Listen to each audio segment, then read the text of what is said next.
안녕하세요. 올드 스토리입니다. 오늘 소개 작가는 고전 추리 소설의 대가인 영국의 로드 던세인입니다. 던세인이는 1878년 영국 런던에서 태어났습니다. 작가는 미국의 에드거 앨런 포의 영향을 받았다고 이야기하고 있으며 보어 전쟁과 제1차 세계대전에도 참전했고 왕실 근위대장을 지내기도 했습니다. 그는 크리켓과 사냥, 체스를 즐겼으며 세계 여행을 하는 등 지극히 부유하고 귀족적인 삶을 살았지만 활발한 대외적 활동뿐 아니라 단편과 수필, 희곡 등 80권에 달하는 많은 저서를 남겼습니다. 오늘 소개 작품은 두 병의 양념입니다. 부유한 처녀가 갑자기 사라지게 됩니다. 살인한 범인을 찾는 기묘하고 섬뜩한 느낌을 주는데요. 여러분들도 한번 감상하시면서 추리를 해보시기 바랍니다. 그럼 편안한 마음으로 감상하세요.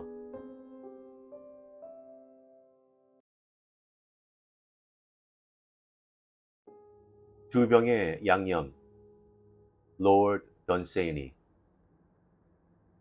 내 이름은 스메더즈입니다. 나는 말하자면 그리 대단치 않은 사람이고 작은 사업에 관계되는 일을 하고 있습니다. 나는 고기와 특식의 소스인 넘누모를 팔려고 돌아다닙니다. 세계적으로 유명한 소스죠. 정말 좋습니다. 유해한 산이 들어있지도 않고 심장에 나쁜 영향도 미치지 않습니다. 그래서 파는 것도 꽤 쉽습니다. 그렇지 않다면 이 일을 하지 않을 겁니다. 하지만 언젠가는 팔기 좀 어려운 것을 취급하고 싶어요. 물론 어려울수록 돈을 더 벌겠죠. 현재는 그냥 살아갈 수 있는 상태이긴 하지만 남은 것은 없죠. 하지만 아주 비싼 아파트에 삽니다. 사연은 이렇습니다. 그래서 이 이야기를 하게 되었죠. 이 이야기는 나처럼 하찮은 사람에게 기대할 수 있는 것은 아닌데 다른 누구도 말할 사람이 없기도 합니다. 나를 빼고 그 내용을 조금이라도 아는 사람들은 시시하고 있으니까요. 내가 처음 이 직업을 갖게 되었을 때 런던에 살기 위해서 방을 찾고 있었습니다. 런던이어야 하고 중심에 있어야만 했습니다. 나는 물건들이 모여있는 어떤 구역에 가게 되었고 아주 우물하게 보였습니다. 그리고 그것들을 세를 놓는 그 남자들을 만나게 되었고 내가 원하는 것을 말했습니다. 사람들이 플랫이라고 부르더군요. 그냥 방 하나에 옷장 같은 것이 달린 곳 말입니다. 그때 그 남자는 어떤 신사 양반에게 집 구경을 시키고 있었고 그래서 나한테는 별 관심이 없었습니다.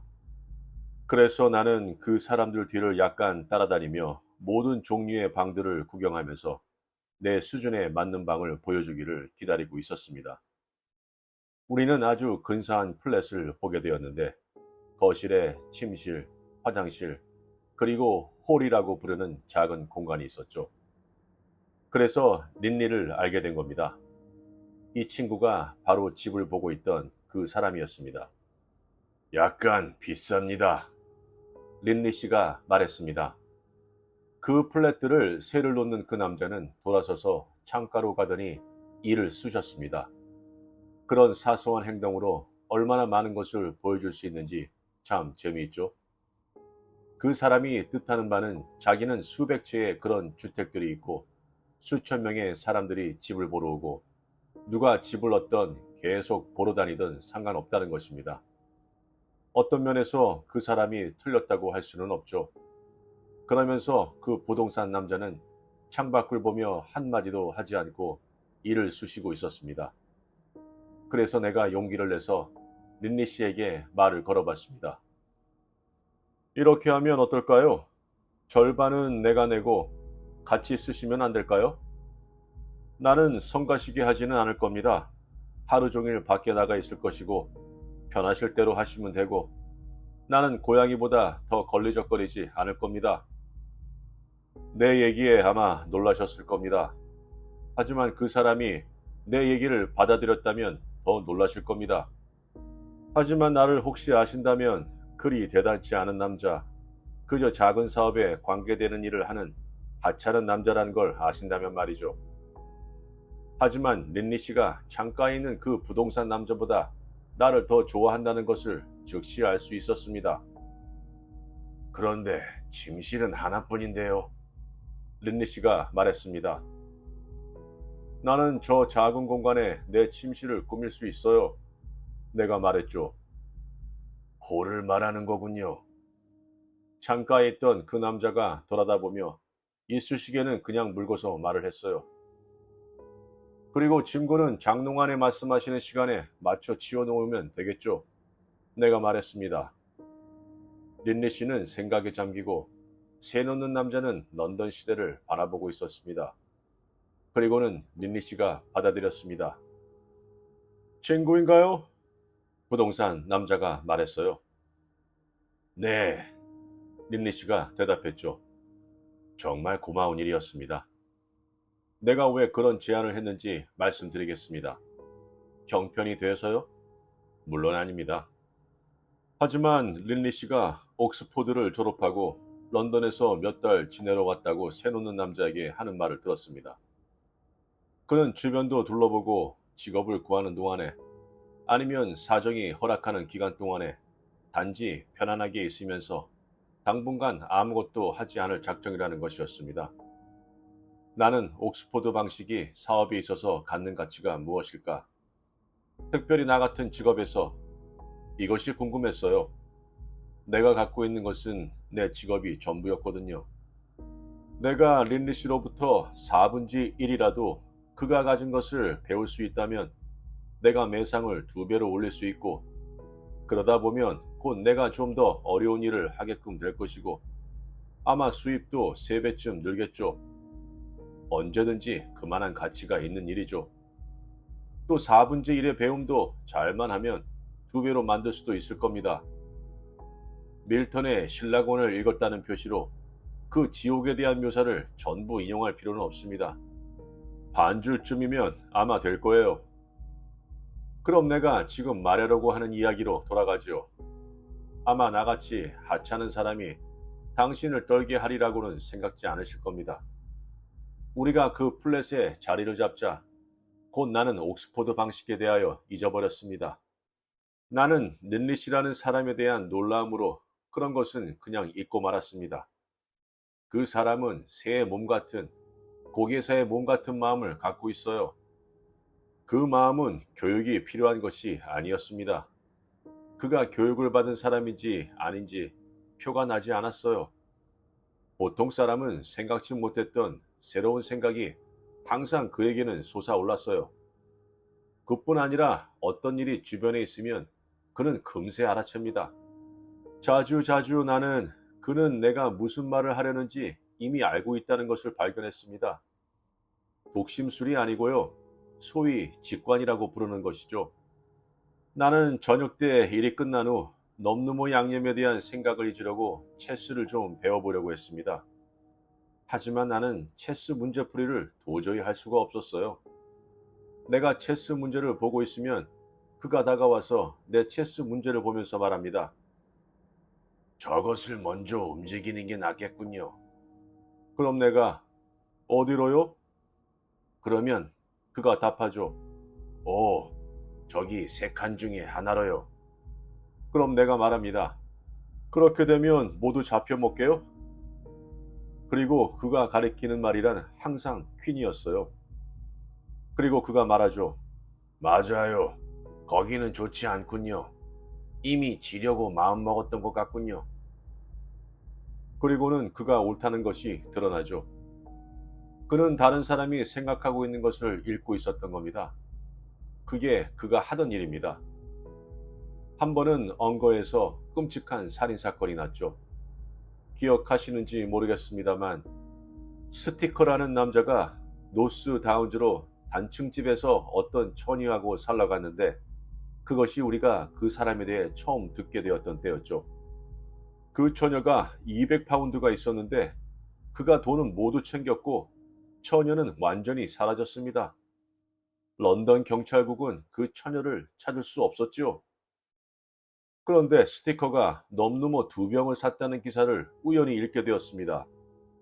아도소프 경찰은 그에 대해 모든 것을 알아냈었거든요. 그 처녀에 대한 것만 빼고는요.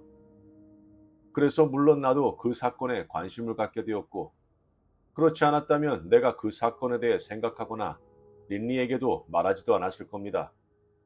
나는 항상 넘누모에 대하여 생각합니다. 내가 항상 그것을 팔려고 하고 또 그러다 보면 다른 생각을 안 하게 되죠.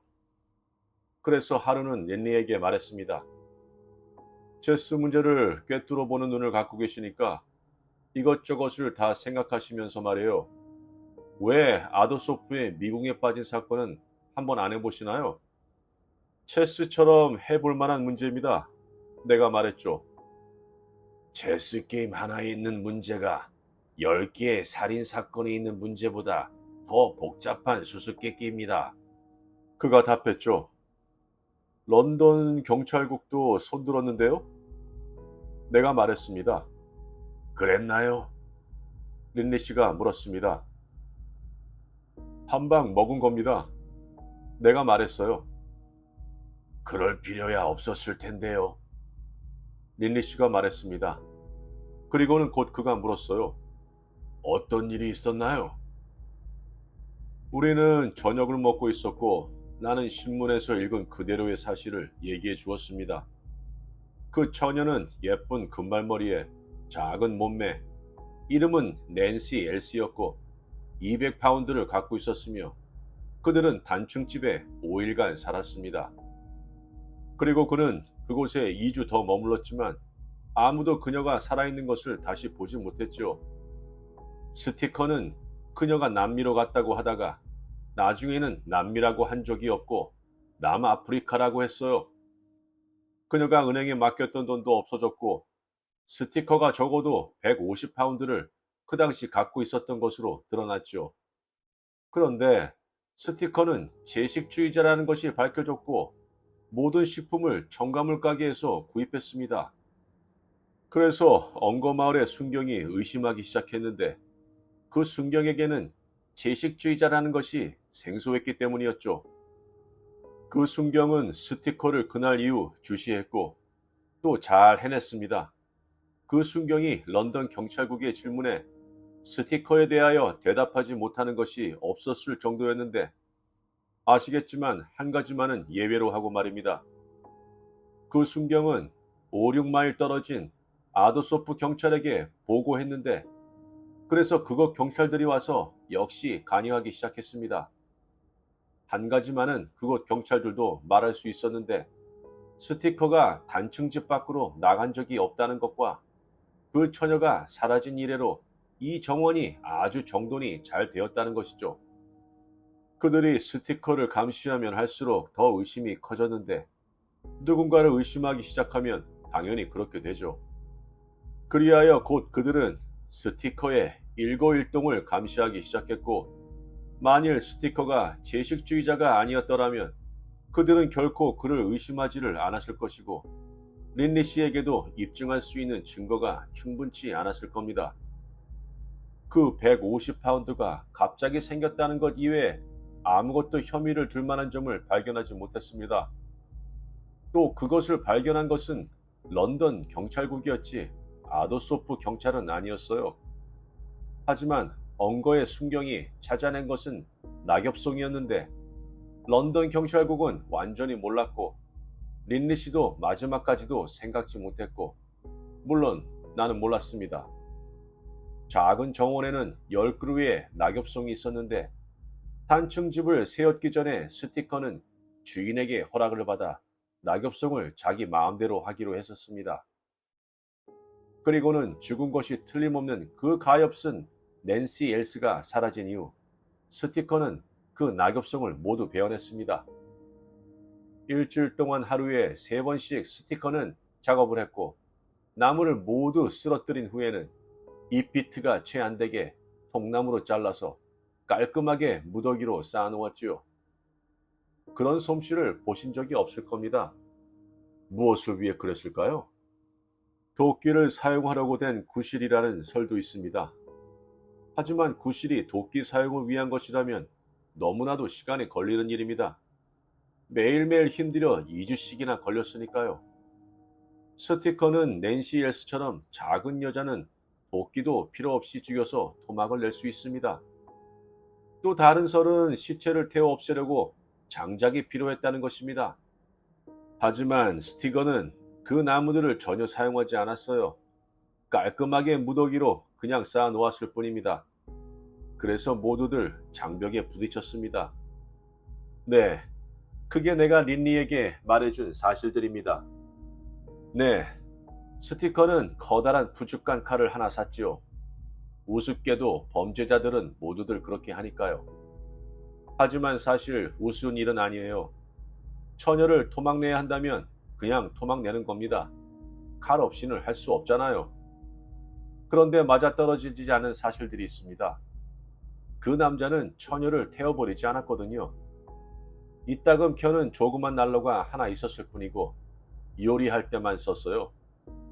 언거의 순경이 꽤 영리하게 알아내는데 아도소프 경찰들이 거들어 주었죠. 그 주변에 나무가 우거진 부분이 약간 있었는데 그 동네에서는 잡목숲이라고 부르지요. 시골 사람들은 말입니다. 그리고 남의 눈에 띄지 않게 손쉽게 나무에 올라가 연기가 거의 어느 방향에서 오는지 금세 냄새를 맡을 수가 있어요. 사람들이 가끔 그렇게 했고, 그런데 고기를 태우는 냄새는 없었고 그냥 보통 요리였습니다. 아더소프 경찰들이 꽤 영리했지만 스티커를 교수대로 보내는 데는 도움이 되지 않았죠. 그리고 후에 런던 경찰국 사람들이 내려와서 다른 사실을 하나 발견했는데, 물론 해결에는 도움이 되지 않았지만 그래도 범인은 좁히게 되었습니다. 그것은 단층집 밑이나 작은 정원 밑에 백악질 지면은 건드린 적이 없다는 것이었습니다. 그리고 스티커는 낸시가 사라진 이후 밖에 나간 적이 없었고요. 그리고 참, 칼 옆에는 커다란 칼 가는 줄이 있었어요. 그러나 줄에는 뼈를 갈았다든지 하는 흔적이 없었고 칼에는 피의 흔적도 없었습니다. 물론 씻어버렸겠죠. 이런 이야기들을 모두 린리에게 했습니다. 그럼 이제 내가 더 앞으로 나가기 전에 경고를 해야겠습니다. 나는 하찮은 사람이고 아마 당신은 내게서 뭔가 끔찍한 얘기가 나올 것으로 기대하지 않을 겁니다. 하지만 내 경고는 이 남자가 살인자입니다. 아니라면 어쨌든 누군가가 살인자입니다. 처녀는 사라졌고 착하고 예쁜 처녀가 말입니다. 그런 일을 저지른 남자는 당신은 더 이상 그런 일을 저지르지 않겠거니 생각하는 것처럼 꼭 그렇게 행동하지는 않을 겁니다. 그런 일을 저지르는 사람은 길고도 가느다란 로프에 그림자에 이끌려 앞으로 또 어떤 일을 저지르게 될지 알 수 없습니다. 살인의 이야기는 때로는 숙녀가 조용히 앉아 벽난로 앞에서 홀로 책을 읽기에는 좋은 것일 수도 있습니다. 그러나 살인은 좋은 것이 아니죠. 살인자가 필사적으로 그의 흔적을 지우려고 할 때는 전처럼 좋은 행동을 하지 않을지도 모릅니다. 그것을 명심하시기 바랍니다. 경고했습니다. 그래서 내가 린리에게 말했어요. 어떻게 생각하세요? 배수관일까요? 린리가 말했습니다. 아니에요. 내가 말하며 틀렸습니다. 런던 경찰청에서 이미 조사했어요. 아노소프 경찰은 그 이전에 조사했고요. 배수관이라든가 정원 너머 땅 밑에 있는 오수구로 흘러가는 통로 같은 것은 둘러봤죠. 아무것도 그쪽으로 내려간 것은 없었어요. 내려가선 안 될 그런 것 말이에요. 린리는 한두 가지 더 이야기했지만 이미 런던 경찰국에서 다 조사한 것이었습니다. 그게 바로 내 이야기의 중요한 결점이 될 수 있습니다. 내 표현을 양해하시기 바랍니다. 당신은 지금 한 남자가 탐정놀이를 하려고 확대경을 들고 현장에 가기를 바라고 있습니다. 우선 현장에 가야 되겠죠. 발자국을 재어보고 단서를 발견해서 경찰이 지나친 칼도 발견합니다. 하지만 린리는 현장 근처에는 가보지도 않았고 박대경도 없고 갖고 있는 것을 본 적이 없으니까요. 항상 한 발 앞에는 런던 경찰국이 있었습니다. 사실 경찰은 정황을 판단할 수 있는 것 이상의 단서들을 갖고 있었죠. 그 남자가 가엾은 그 작은 처녀를 살해했다는 모든 단서 말입니다. 시체를 처분해 버리지 않았다는 모든 단서 말입니다. 그런데 시체는 거기 없거든요. 물론 남미에도 없고 남아프리카에는 더구나 없어요. 그리고는 항상 그 어마어마한 낙엽성 장작더미, 모든 사람을 정면으로 바라보고 있는 그 단서. 그렇지만 풀리지는 않았죠. 그렇습니다. 우리는 더 이상의 단서가 필요 없습니다. 그리고 린리는 현장 근처에도 가지 않았습니다. 문제는 우리가 갖고 있는 단서를 다루는 일입니다. 나는 완전히 얼떨떨해졌습니다. 런던 경찰국도 마찬가지였죠. 린리도 더 이상 앞으로 나가지 못했습니다. 하지만 내내 그 수수께끼는 나를 꽉 붙잡고 있었고, 내가 우연히 기억하는 그 사소한 것이 없었다면, 내가 린리에게 말한 그 우연한 한마디가 없었다면, 그 수수께끼는 역사에서 인간이 이해하지 못해 어둠 속에 묻힌 다른 미스테리들과 마찬가지의 길을 갔을 것입니다. 그런데 린리는 처음에는 그 사건에 별 관심이 사실 없었는데, 나는 린리가 분명히 해결할 수 있다고 생각했기에 계속 린리에게 그 얘기를 했습니다. 체스 문제를 풀 수 있잖아요. 내가 말했죠. 체스가 10배나 더 어렵습니다. 여전히 린리는 같은 얘기를 했습니다. 그럼 왜 이건 안 풀어요? 내가 말했죠. 그렇다면 가서 체스판을 보고 오세요. 린리가 말했어요. 린리는 항상 그런 식으로 말합니다. 우리가 같이 2주쯤 보냈기 때문에 그때쯤은 알게 되었습니다. 나더러 언거에 가라는 것이었죠. 왜 린리 자신이 직접 가지 않느냐고 물으시겠지만, 명백한 사실은 만일 린리가 그 시골을 휘젓고 돌아다니게 되면 생각을 하지 않게 될 것이고, 오히려 린리가 우리 벽난로 앞에 앉아 있을 때 그가 보지 않는 곳이 완전히 없게 되는 것입니다. 무슨 말인지 아실 겁니다. 그래서 나는 그 다음날 기차로 내려가서 언거 정거장에 내렸죠. 노스다운스가 음악처럼 제 앞에 펼쳐져 있었습니다. 저 위쪽이죠? 그렇죠? 내가 짐꾼에게 말했습니다. 네, 그렇습니다. 짐꾼이 말했어요. 저 위쪽 도로 옆입니다. 오래된 주목나무에 다다르면 오른쪽으로 꺾어야 한다는 말 기억하세요? 아주 큰 나무니까 지나칠 염려는 없어요. 짐꾼은 내가 길을 잘못 들지 않게 설명해 주었습니다. 언거 사람들은 참 상냥하고 모두 도움이 되는 사람들이에요. 마침내 언거란 마을이 세상에 나타난 날이 온 것입니다. 이제 모든 사람들이 언거를 알게 되었습니다. 만일 당신이 언거가 어디 있는지 찾아보려고 한다면 이 살인사건이 언거가 내키지 않아도 세상에 보여주어야 하는 것이 있습니다. 아무튼 그들도 해가 있을 적에 건초를 만드는 보통 사람들이에요. 하여튼 언덕이 노래소리처럼 올라가며 햇빛 속으로 위로 쭉 뻗어 있었어요. 봄에 대해서 만발한 산사나무 꽃에 대하여, 그날 늦은 시간에 모든 것을 덮은 하늘에서 내려온 아름다운 색깔에 대하여, 그리고 각종 새들에 대하여 듣고 싶지는 않으실 겁니다. 하지만 나는 여자친구랑 함께 오면 정말 좋은 곳이다 라고 생각했습니다.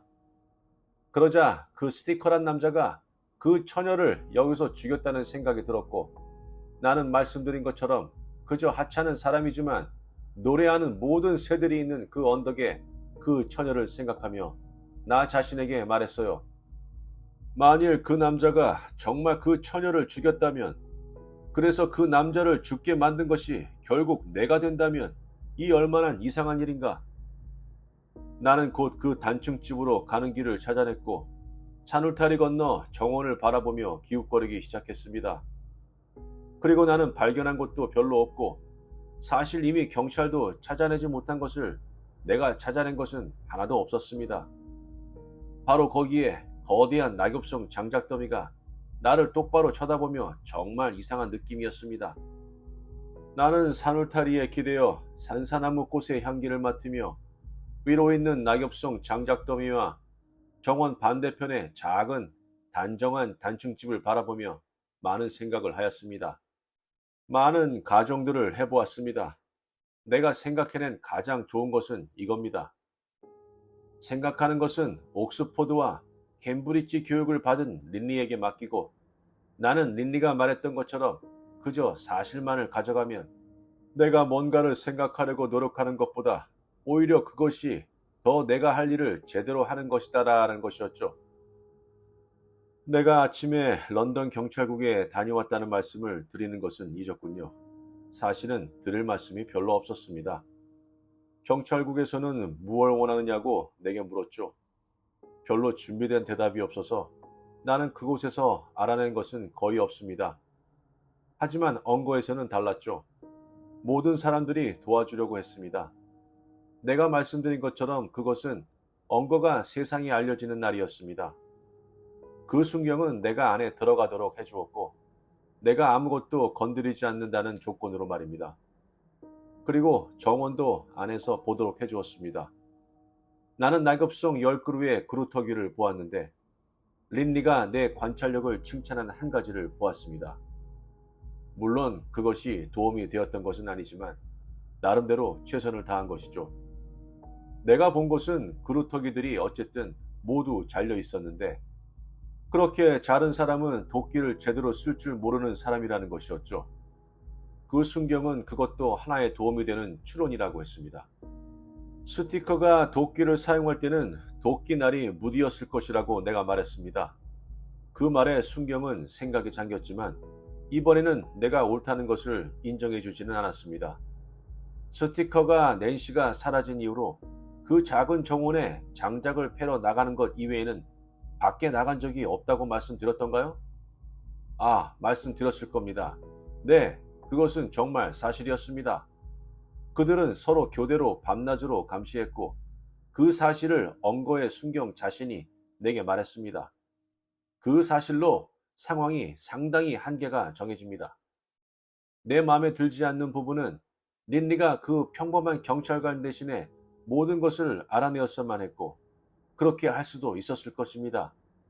어떤 소설적인 부분이 이런 이야기에도 있는 법입니다. 스티커가 제식주의자고 첨가물 가게만 거래한다는 말이 퍼지지 않았다면 경찰들은 그렇게 하지 않았을 겁니다. 아마도 언짢았던 푸주간에서 시작한 이야기인지도 모르죠. 정말 얼마나 작은 것이 사람을 넘어뜨릴 수 있는지 이상한 일이죠. 정직하게 사는 게 제 좌우명입니다. 내 얘기가 약간 빗나갔습니다. 정말 영원히 그러고 싶습니다. 하지만 그렇게 생각하셨다면 잊어버리세요. 나는 그럴 수는 없으니까요. 어쨌든 나는 모든 정보를 다 수집했습니다. 이런 이야기에서 단서라고 할 수 있는 그것들이죠. 하지만 그중 어떤 것도 결과가 있을 것 같지는 않습니다. 예를 들면 스티커가 마을에서 샀던 모든 것을 알아냈습니다. 어떤 종류의 소금을 스티커가 샀는지도 알아냈고 인산이 안 들어간 보통 소금이었는데 소금을 맑게 하려고 가끔 집어넣는 것이지요. 그리고 생선 장수한테서 얼음을 멀진 앤 선이라는 첨가물 가게에서는 말씀드린 것처럼 채소를 많이 샀어요. 그리고 그런 것들에 대하여 그 순경과 얘기도 좀 나누었습니다. 그 순경의 이름이 슬러거였습니다. 나는 처녀가 사라졌을 때 왜 즉시 그가 안에 들어가 조사하지 않았는지 궁금했습니다. 그렇게 할 수는 없어요. 그가 말했죠. 뿐만 아니라 우리는 즉시 수상하게 생각하지는 않았어요. 그 처녀에 대해 말입니다. 스티커가 채식주의자라는 것을 알고 뭔가 잘못된 사람이라고 의심하였던 겁니다. 그 사람은 처녀가 사라진 후에도 좋게 2주는 그대로 머물렀어요. 그러다가 우리는 칼처럼 눈치채지 않게 들어갔어요. 하지만 아무도 처녀에 대하여 묻지도 않았고 영장도 없었습니다. 안에 들어가서 그래서 뭘 발견하셨나요? 내가 슬러거에게 물었습니다. 커다란 줄, 그리고 칼과 도끼, 여자를 토막내었을 그런 물건들이죠. 그가 말했습니다. 하지만 도끼는 나무를 패는 데 썼을 텐데요? 내가 말했습니다. 네, 그렇군요. 순경이 좀 마지못해 대답했어요. 왜 나무를 베어냈을까요? 내가 물었습니다. 네, 내 상관들이 거기에 대해 의견들이 있기는 한데 아무에게나 이야기하지는 않을 겁니다. 그가 말했어요. 아시겠지만 바로 그 장작 더미에서 그들이 막힌 것입니다. 그런데 스티커가 처녀를 도망내기는 했나요? 글쎄요. 스티커 말이 그 처녀가 남미로 간다고 했대요. 순경이 이렇게 대답했습니다. 순경은 있는 그대로 얘기한 것이죠. 나는 지금 그 경찰관이 내게 얘기해 준 것 이외에는 많이 기억하지는 못합니다. 스티커는 접시와 그릇들을 아주 깨끗이 씻어놓고 떠났어요. 그래서 해질 무렵 출발하는 기차로 나는 이 모든 것을 린리에게 갖고 갔지요. 나는 당신에게 늦은 봄의 저녁에 대하여 이야기하고 싶습니다. 그 우물한 작은 단층 집 주변에 아주 고요하게 자리 잡아 마치 그 집을 축복이라도 하듯이 찬란한 아름다움을 품고 다가오고 있었습니다. 하지만 당신은 살인에 대하여 듣고 싶어 하실 겁니다. 하여튼 나는 모든 것을 린리에게 말해주었고 많은 부분이 내게는 말할 가치도 없는 듯이 보이긴 했습니다. 문제는 내가 뭔가 빠뜨리기 시작하면 린리가 알아채고는 얘기하게끔 만드는 겁니다. 뭐가 중요할지 얘기할 수는 없어요. 린리가 말했습니다. 가정부가 쓸어버린 압정 하나로 한 남자가 죽을 수도 있습니다. 다 좋은데요. 당신이 이튼이나 헤로우를 나왔다고 해도 앞뒤가 일관성이 있어야 합니다. 내가 넘누모 얘기를 꺼낼 때마다 사실은 이것이 모든 얘기의 출발이었는데 린리는 내가 아니었으면 넘누모를 들어보지 못하였을 것이고 린리에게 내가 스티커가 2병의 넘누모를 샀다는 사실을 알려주었고 그런데도 왜 린리는 그런 것은 사소한 얘기이며 우리는 더 큰 틀의 것에 주목해야 한다고 했는가 말입니다. 나는 자연히 넘누모 얘기를 좀 하게 되었는데요. 그날도 언거에서 50병을 팔았거든요.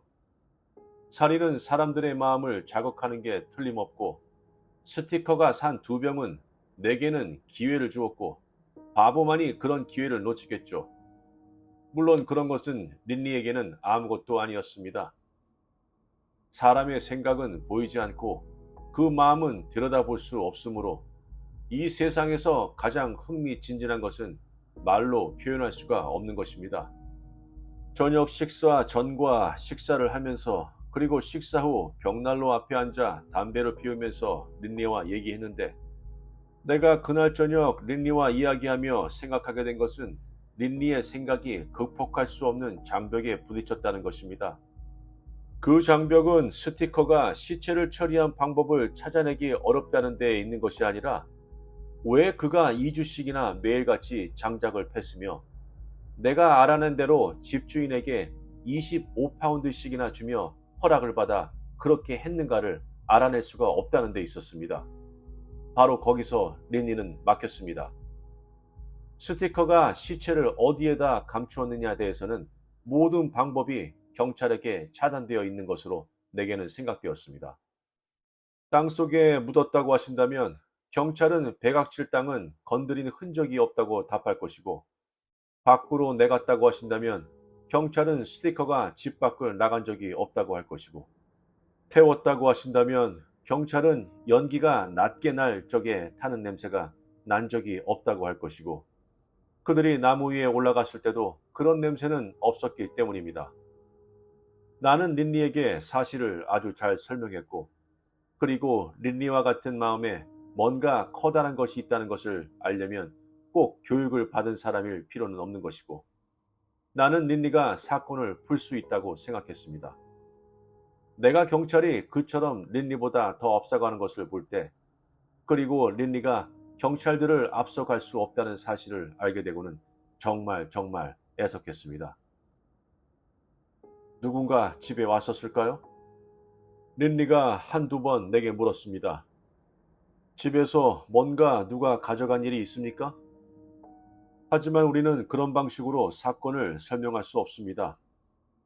그래서 나는 그것은 별로 좋지 않다고 내가 말했고, 아마도 그래서 그때 내가 넘누모에 대하여 다시 이야기를 시작한 것 같은데, 린리가 좀 날카롭게 나를 가로막았습니다. 하지만 당신이라면 어떻게 하겠어요, 스매더스? 린리가 말했습니다. 당신이라면 말이에요. 내가 가엾은 낸시 엘스를 죽였다면? 내가 물었습니다. 그래요. 린리가 말했습니다. 나는 그런 일을 상상할 수가 없어요. 내가 대답했죠. 그 말이 나하고는 어울리지 않는다는 듯이 린리는 한숨을 쉬었습니다. 나는 탐정 같은 것은 될 수 없을 거예요. 내가 말했지요. 그러자 린리는 그저 고개만 흔들었습니다. 그리고는 린리는 생각에 잠겨 1시간쯤 벽난로의 불을 바라보았습니다. 그러다 다시 고개를 저었습니다. 우리는 그러고는 잠자리에 들었습니다. 나는 그 다음 날을 죽을 때까지 기억할 겁니다. 나는 저녁 때마다 여느 때처럼 넘누모를 팔려고 돌아다녔습니다. 우리는 9시쯤 저녁을 먹으려 마주 앉았습니다. 그런 집에서는 요리를 할 수가 없어서 찬 음식을 먹었습니다. 린리는 샐러드부터 시작했습니다. 나는 지금 그때의 모든 것을 기억할 수 있어요. 나는 여전히 넘누모를 팔며 내가 언거에서 이루었던 일에 좀 취해 있었습니다. 바보 같은 사람만이 거기서 그렇게 할 수 없었겠죠. 하여튼 나는 팔기는 팔았습니다. 약 50병이나. 정확히 48병인데 상황이 어쨌든 간에 작은 마을에서는 상당한 것입니다. 그래서 그것에 대해 내가 약간 이야기를 했습니다. 그런데 갑자기 나는 넘누모가 린리에게는 아무 관심도 없는 것이라는 것을 깨닫고 언뜻 자세를 바로 세웠습니다. 린리는 정말 마음씨가 곱습니다. 린리가 어떻게 했는지 아시나요? 린리는 왜 내가 갑자기 얘기를 중단했는지 알아챈 것이 틀림없었고 그저 손을 뻗어 말했습니다. 넘누모를 샐러드에 좀 치게 좀 주시겠어요? 나는 정말 마음이 움직여 넘누모를 릴리에게 줄 뻔했습니다. 물론 넘누모는 샐러드에 치는 것은 아니죠. 고기와 특식에만 씁니다. 병에도 그렇게 써 있어요. 그래서 내가 린리에게 말했어요. 고기와 특식에만 쓰는 거예요. 하지만 나도 특식이 뭔지는 몰라요. 먹어본 적이 없으니까. 나는 사람의 얼굴이 그렇게 변하는 것을 본 적이 없습니다. 한 1분 동안 린리는 가만히 있었습니다. 그 표정 이외에는 아무것도 없었죠. 마치 유령을 본 사람 같다고 표현할 수 있을 겁니다. 하지만 그것만으로는 부족합니다. 내가 린리가 어땠는지 설명해 드리겠습니다. 마치 전에 아무도 본 적이 없는 것을 본 사람같이 세상에 그럴 수가 없다고 생각하는 그런 얼굴이었습니다. 그리고는 린리는 매우 달라진 목소리로 아주 낮고 부드럽고 조용한 듯한 목소리로 말했습니다. 야채에는 좋지 않은가요? 전혀, 내가 말했습니다. 그러자 그 말을 듣고 린리의 목에서 흐느낌 같은 소리가 났어요. 나는 그가 그런 것을 느낄지는 생각 못했지요. 물론 나는 그게 뭔지 전혀 몰랐습니다. 하지만 그것이 뭐든 간에 린리로부터 이튼과 해로우에서 얻은 모든 것이 무너져 내려가는 것으로 생각이 되었어요. 린리의 눈에는 눈물은 없지만 뭔가 끔찍한 것을 느끼고 있었습니다. 그리고 린리는 커다란 간격을 두어가며 한마디씩 말하기 시작했습니다. 넘누모를 야채에 사용하는 실수를 할 수도 있겠지요. 2번은 안 할 겁니다. 내가 말했습니다. 뭐라고 말할 수 있겠어요? 그리고 린리는 세상의 끝이라고 내가 말이라도 한 것처럼 내 말을 반복하며 내 말을 엄청 강조를 하였고 린리의 목소리는 뭔가 끔찍한 중요성이라도 있어 소름 끼치게 들릴 정도가 되었습니다. 그리고 말을 하며 고개를 저었습니다. 그리고는 린니는 아주 조용했습니다. 왜 그러시죠? 내가 물었습니다.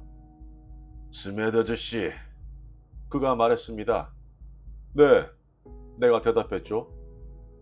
스메더즈, 그가 말했습니다. 그래서 네? 라고 했어요. 보세요, 스메더 씨. 린니가 말했어요. 언거에 있는 정가물 가게에 전화를 해서 이걸 반드시 확인해 보아야 해요. 네? 내가 말했습니다. 스티커가 넘누모 두 병을 하루에 구입했는지 그랬을 겁니다. 며칠 간격을 두지 않고 말이에요. 그렇게는 할 수 없었을 겁니다. 나는 더 이상의 얘기가 있는가 하고 기다렸고, 그리고는 나는 달려가 시킨 대로 전화를 했습니다. 그때가 9시가 넘어서 시간이 좀 걸렸는데 경찰이 도와주었죠. 답변은 6일 간격이 있었다는 것이었고, 나는 린니에게 돌아가 그렇게 말했습니다. 내가 들어가자 린니는 나를 기대를 갖고 바라보았고, 그의 눈을 보자 틀린 답이라는 것을 알았습니다. 사람은 그렇게 심각하게 생각하면 병 걸립니다. 그래서 린니가 말이 없자 내가 말했습니다. 좋은 브랜디가 필요합니다. 가서 주무세요. 그러자 린니가 말했어요. 아니요. 런던 경찰국 사람을 만나야 합니다. 전화를 하셔서 즉시 여기로 오라고 하세요. 하지만 내가 말했습니다. 이 시간에 런던 경찰국 수사관을 오라고 할 수는 없습니다. 린니의 눈이 몹시 취한 듯 했어요. 하지만 제정신이었습니다. 그러면 그 사람들에게 말하세요. 린니가 말했습니다. 낸시 엘스를 찾을 수 없을 것이라고 말하세요. 누군가 보내면 내가 그 이유를 설명하겠다고요.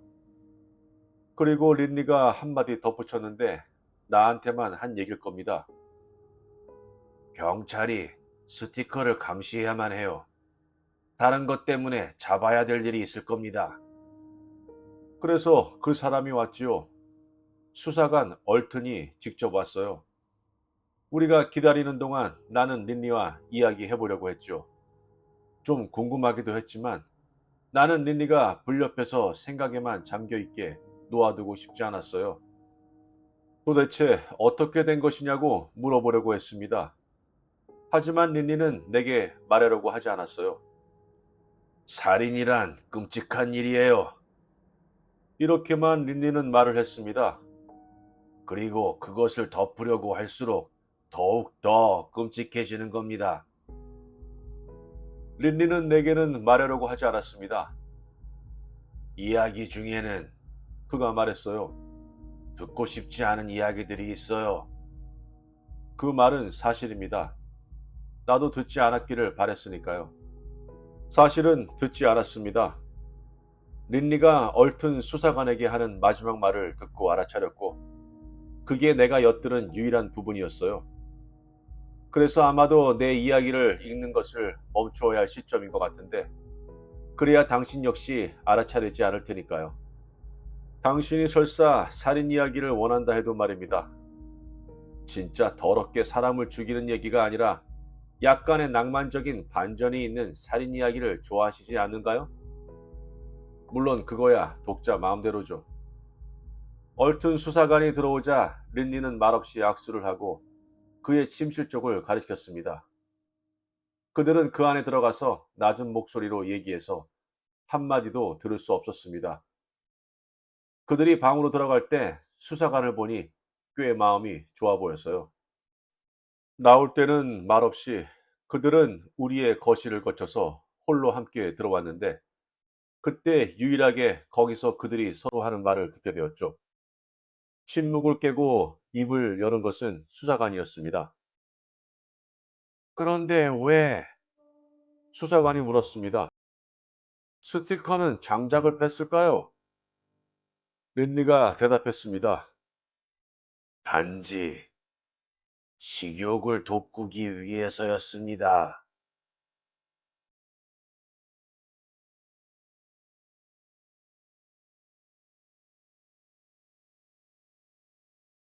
어떠셨나요?